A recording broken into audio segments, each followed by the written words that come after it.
I know you want to hear about the Free People's Village and that literal, fateful fucking step at the reflecting pool.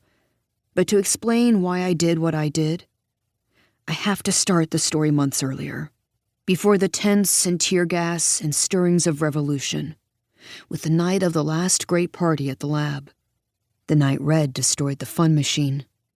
I got to the house just before sundown. Even though I taught in the 8th Ward, just a few blocks away, I always went home to change before a show. My friends would have roasted me alive for showing up to the lab in one of my linen work suits. So after the last bell, I'd bike 2 miles to the G train, the only maglev station in 8th Ward. I'd wait 1 or 20 minutes, depending on luck, watching the grackles argue in the live oaks around the station, feeling nervous, if I'm honest, as I was usually the only white person on the platform. Then the G train zipped me to Midtown.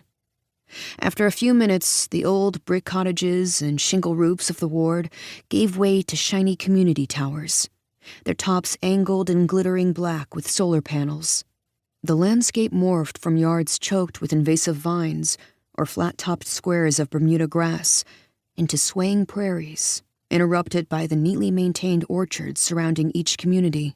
Here and there, the prairie humped up in wild ways, passing over the maglev lines that spiderwebbed across this part of the city, with a stop for each community, and fast connections to downtown, the medical center, and the Galleria. At each stop as we headed west, more black people got off, and more white people got on. Disembarking at my community, I dashed from the station up to my apartment on the 7th floor, threw off my stale work clothes, threw on thrifted cotton shirt, denim shorts, and some alligator leather cowboy boots I had found at an estate sale. I threw on a thick coat of eyeliner, clipped a take cup to my belt, and then it was back to the train, back through the prairie and over the bayou, past herons spearing fish along the rocky banks, and finally back through the time warp, to a neighborhood that hadn't changed a bit in the last 20 years of the war on climate change, except that its potholes were wider now.